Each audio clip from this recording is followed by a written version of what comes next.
Now, talking about your rotations, again, we talked on the ball, we're back here, we're being able to protect. Our 4s and 5s, we don't want to get posted up, so we want to be up the lane, being able to protect. We also want to be able to get in front of the post. If Corey back here is dropped back low, right, and that ball were to go to the wing, not only is he stuck behind the post, he's never going to be able to get to the corner.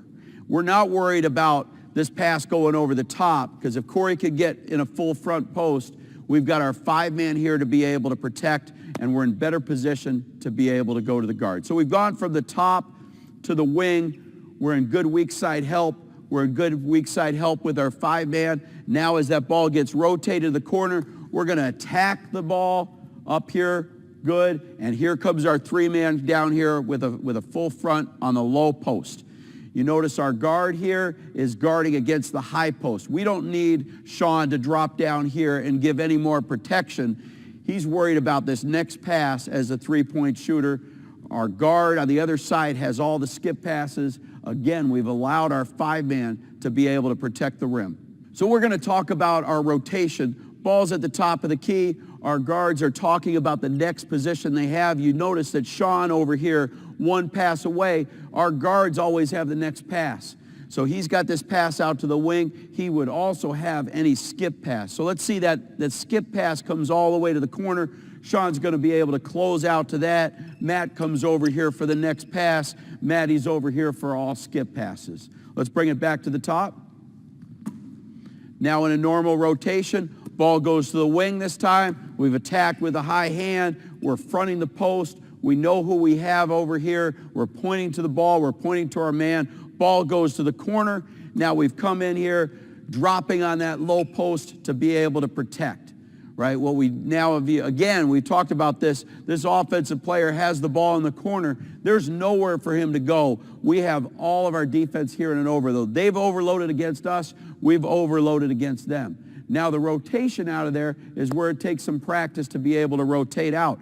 So as that ball goes to the wing, our 3-man who is at a full front is going to go to the opposite wing directly, and he's got to be able to beat the ball there, but the ball has to go from the corner to the wing, to the top, to the wing for us to be able to get there. Let's bring it back to the corner and show why we do that.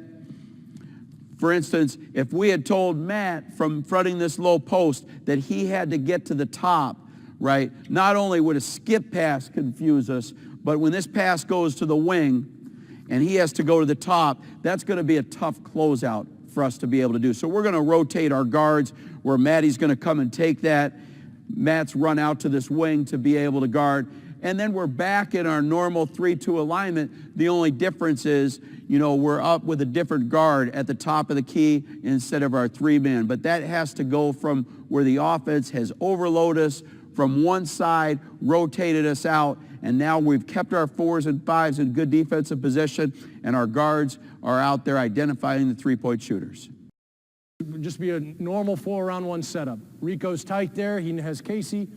My man is Coach Clark, so I'm responsible for Coach Clark, but we always want our last guy in to be in here helping on the center.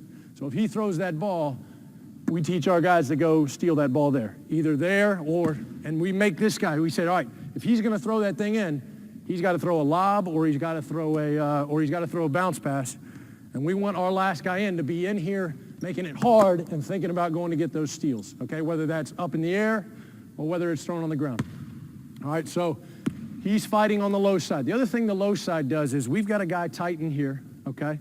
We've got a guy tight in here keeping the guy from driving. So if Coach drives a baseline and he's fighting on the high side here and Jake gets beat, watch out here, Tony.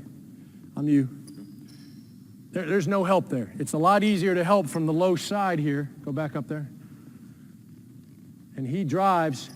It's a lot easier just to be big and help and either cut off the drive if he's all the way beat or make him turn back around, okay?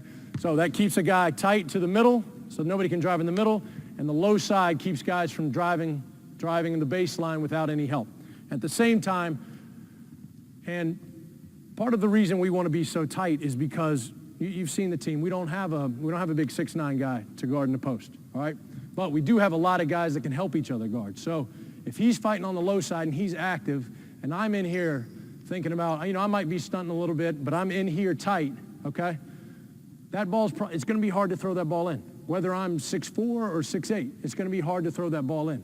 The other thing we do is we're not worried about the skip that much, okay? So we have to have a little bit of ball pressure here.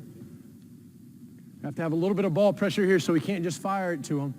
But at the same time, if he can throw it all the way across the court and that guy can make a shot, we're going to live with that, okay? We're going to live with that. So, throw it back over there. So that's still my responsibility, but Luke, we call this guy the have-to guy right here.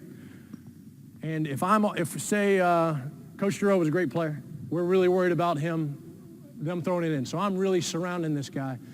And all I'm worried about is him. I know my guy's back there. I can't let him behind me, but I'm aware that he's in the corner. If he skips this thing, what we might do is X here, okay?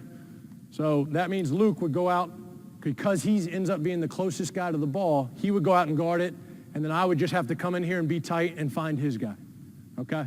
So that doesn't usually happen. Usually I'm able to get to that skip because it's in the air. It's got a ways to get there. We're not worried about that shot that much. If a team's throwing skips and making threes on you, it's going to be a long day. But if we're not that worried about the post and we can play there a little bit more normally, then I can probably get out to Coach.